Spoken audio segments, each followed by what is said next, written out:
గృహజ్యోతి పథకం ద్వారా పేదలకు లబ్ధి చేకూరుతుందని సిద్దిపేట ఎలక్ట్రిసిటీ డీఈ రామచంద్రయ్య 37వ వార్డు కౌన్సిలర్ సాకి బాలలక్ష్మి ఆనంద్ తెలిపారు. సిద్దిపేట పట్టణంలోని 37వ వార్డులో విద్యుత్ అధికారులు రాష్ట్ర ప్రభుత్వ ఆదేశాలతో ప్రజలకు సంక్రాంతి శుభాకాంక్షలు తెలిపారు.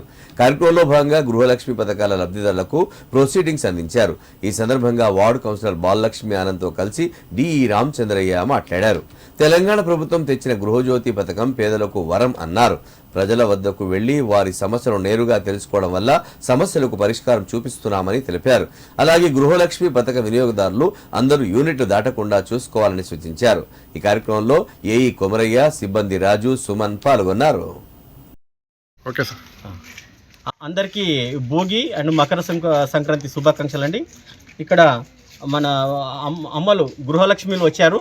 వాళ్ళందరికీ మా డిప్యూటీ సీఎం గారు బట్టి విక్రమార్క మల్లు గారు, మా సిఎండి గారు ముషరఫ్ అలీ ఫారూక్ గారు, ఈ విద్యుత్ సంస్థకు మేనేజింగ్ డైరెక్టర్ గారు మాకు ఈరోజు ప్రతి మన చెల్లెలకు, అక్కలకు, అన్నదమ్ములకు మన ఏదైతే సంక్రాంతి శుభాకాంక్షలు తెలపమని, మరి కొత్త సంవత్సర శుభాకాంక్షలు తెలపమని ఎలక్ట్రిసిటీ సిబ్బంది, ఎలక్ట్రిసిటీ డిపార్ట్మెంటు మన ఎవరైతే గరీబ్ వాళ్ళు ఉన్నారో ఉచితంగా ఎవరైతే 200 యూనిట్ల కంటే తక్కువ కరెంటు బిల్లు కాలుస్తున్నారో వాళ్ళకు ఉచితంగా ఈ కరెంటు బిల్లు జీరో బిల్లు ఇవ్వడం జరుగుతుంది. ఈ 200 యూనిట్ల లోపల వాడినట్లయితే వాళ్ళకు సుమారుగా 850 నుంచి 1000 రూపాయల వరకు వాళ్ళకు మిగులుతుందండి. ఆ మిగిలిన డబ్బులతో వాళ్ళకి నిత్యావసరాలు తీర్చుకోవడానికి, వాళ్ళకు పిల్లల చదువులకు కానీ, వాళ్ళ ఆరోగ్యంకు సంబంధించిన మందులు కానీ, పుస్తకాలు కానీ, ఇంకా రకరకాల అవసరాలకు తీసుకోవడానికి మా ప్రభుత్వము, మన కాంగ్రెస్ ప్రభుత్వము ఇది చేస్తున్నది.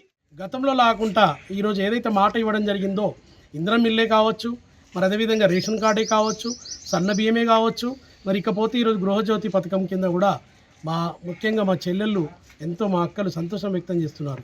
ఎందుకంటే గతంలో కరెంటు బిల్లు కట్టాలంటే 1000 నుంచి 1500 రూపాయలు కట్టేవాళ్ళు. వాళ్ళు ఎంతో ఇబ్బంది పడి, ఎందుకంటే పొద్దున్న లేవగానే మా అంబేద్కర్ గారు అంటే పేదవాడు, వాళ్ళందరూ పొద్దున్న లేవగానే పనికి వెళ్ళడము, 30 గజాలు 40 గజాలు 50 గజాలు ఇంట్లో ఉన్నటువంటి కార్మికులు వాళ్ళు పనికి వెళ్తుంటే ఒకరోజు కూడా కరెంట్ బిల్లు కోసం ఇబ్బంది పడ్డ రోజులు కూడా మా చెల్లెళ్ళు ఎంతో ఇబ్బంది పడ్డారు. 1500 రూపాయలు కరెంట్ బిల్లు కట్టాలంటే ఆఫీసర్లు వచ్చి వాళ్ళ ఇబ్బందులు వాళ్ళకు ఉంటాయి. అప్పుడు ఆ ప్రభుత్వం ఆలోచించి, ముఖ్యమంత్రి రేవంత్ రెడ్డి గారు అయితే ఆలోచన చేసి మంచి పథకం కింద గృహజ్యోతి, ముఖ్యంగా ఏంటంటే అట్టడుగు బలహీన వర్గం వాడుకు ఈ పథకం రావడం చాలా సంతోషం వ్యక్తం చేస్తున్నాను. ఎవరైతే బాగా అగ్రవర్ణ వాళ్ళు ఉంటారో వాళ్ళకు ఈ గృహజ్యోతి అవసరం లేదు. ఎవరైతే పేదవాళ్ళు ఉంటారో వాళ్ళకి అవసరం ఉంది. కాబట్టి మా 37వ వార్డుకు 532 గృహజ్యోతి ప్రొసీడింగ్ కాపీలు వచ్చినందుకు చాలా సంతోషం వ్యక్తం చేస్తాను. ఏ గారికి, డి గారికి అందరికీ కూడా ధన్యవాదాలు తెలియజేస్తూ, మరి ఇక చిన్న విషయం అమ్మ, ఇక్కడ మీరు కూడా బాగా వినాలి. ఎవరైతే ఉన్నారో గృహజ్యోతి ప్రొసీడింగ్ కాపీ ఇచ్చినంత మాత్రాన మనం 200 యూనిట్ల రూపాయలనే కరెంటు వాడాలి. మనం ఎక్కువ వాడితే ఇది ఇబ్బంది జరుగుతుంది, మళ్ళీ బిల్లు వస్తుంది. దయచేసి మా అక్కలకు, మా చెల్లెలకు చెప్తున్నాం ఏంటంటే మినిమం 200 యూనిట్ల వరకే వాడాలని చెప్పేసి కోరుతా ఉన్నాను.